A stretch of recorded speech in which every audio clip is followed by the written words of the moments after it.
What's up gamers, Dreamcastguy here, talking today about loot crates, microtransactions, and how the battle against bad business practices may be coming to an end. This is a monumental day, one that I think we should all be celebrating for because it's finally come. Nintendo, Microsoft, and Sony have decided to unite in an effort to try and stop the most evil versions of loot crates, of randomized items that you're paying a fee for. Now, I am thrilled. Now, if you've been subscribed to this channel for a while, I'm sure you realize that over the course of the last 2 years, I've had a little bit of a problem, which is that when I review games, I talk about them at launch. I play them, I beat them, I love them, and then I kind of go over the good and bad about them.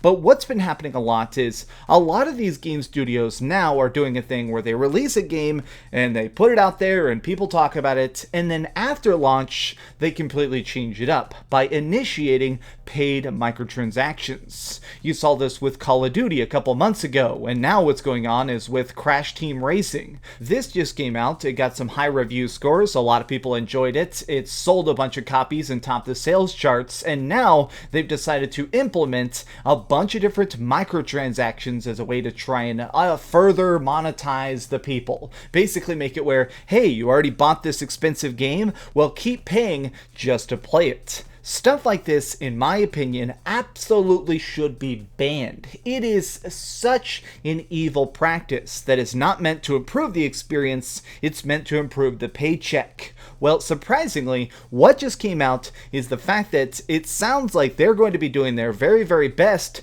to actually crack down on bad business. So there's an official statement that was released today by the ESA that is just melting my brain. It is so epic. Now let me read this to you because it's a little bit complicated and this is some business speak, but I want to go over what this actually means and the full implications of how crazy good this is for gamers like us. Alright, here's the statement. Let me put on my best business guy voice for this part. I'm pleased to announce this morning that Microsoft, Nintendo, and Sony have indicated to ESA a commitment to new platform policies with respect to use of paid loot boxes in games that are developed for their platform. Specifically, this would apply to new games and game updates that add loot box features, and it would require the disclosure of the relative rarity or probabilities of obtaining randomized virtual items in games that are available on their platforms. As well, many of the leading video game publishers of the Entertainment Software Association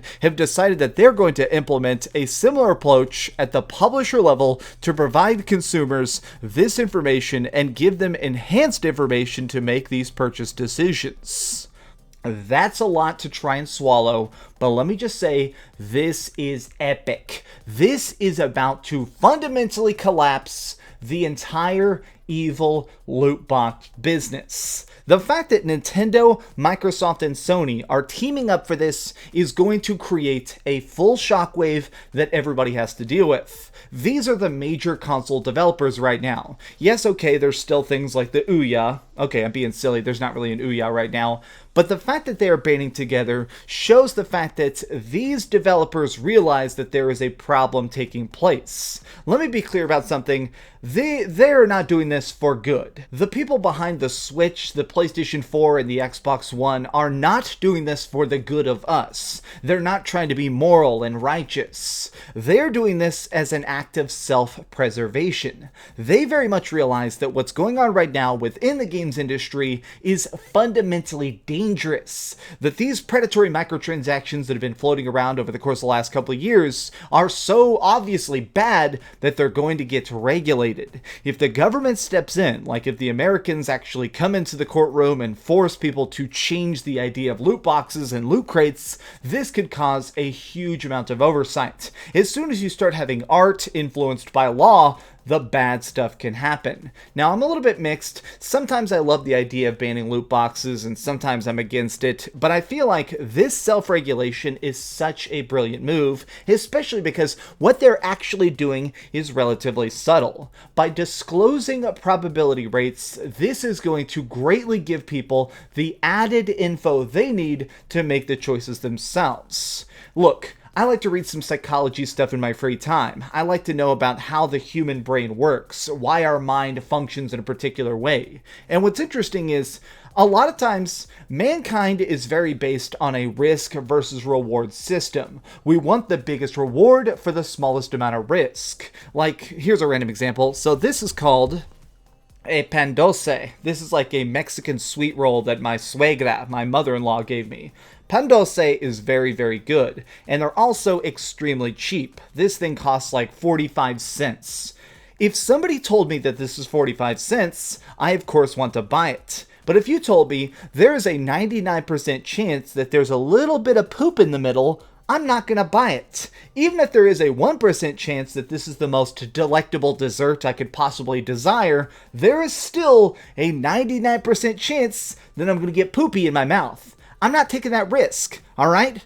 Here's the thing, probabilities help people make choices. And obviously, a big part of how these loot crates work is the idea of maximum reward. If you just look at a freaking loot box and it says, hey, there is a chance that you'll get this super epic sniper rifle that lets you one-shot every single enemy you encounter, people are going to be tempted to buy it. So one of my old roommates would basically play Mass Effect every single afternoon. He'd log in and play a bunch of Mass Effect, and he was a security guard, and he'd be super, super tired. Since he did security as a job, though, it paid him pretty decent, and so what he would do is, every day when he got off work, he would buy one microtransaction. He would spend $3 to get one loot crate every single day, in the hopes that he'd get the best loot, in hopes that he'd get the one super gun that would make him way better at the game, despite the fact that he was so exhausted.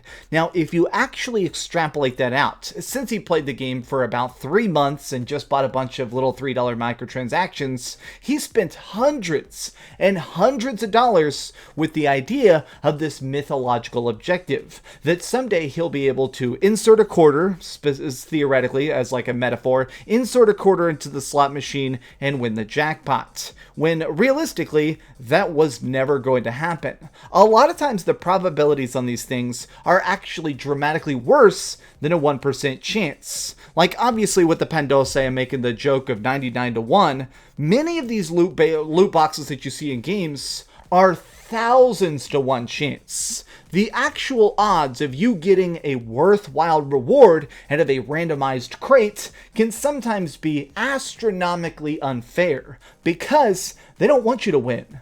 Winning means you stop. Winning means you don't put in that next quarter into the slot machine. This is a huge deal, and I think that it's going to permanently fix things for the better.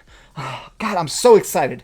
The biggest thing about this that I really do love is the fact that it says games that launch with microtransactions and games that implement them later. A lot of times the weird workaround they're doing is trying to just slip it in at a later date. When you already own the game, they put it in there as a way to try and be like, hey man, it's no big deal. Look, it's a little bit of an extra fee. That is really, if anything, worse, because it's basically saying, now that you've spent money, you're useless. The only way to stay in the game is to continue paying. This is something that is going to change everything going forward, and I think that a lot of the publishers that are stepping up to talk about it right now are pretty dang good. A lot of people like Activision Blizzard has actually volunteered and said, yes, we will participate. Ubisoft has volunteered and said they will participate. Some of the people that have actually said they will not participate in this program or have refused to talk about it yet, the self-regulation aspect of this, people like Sega surprisingly hasn't given an official statement on it yet.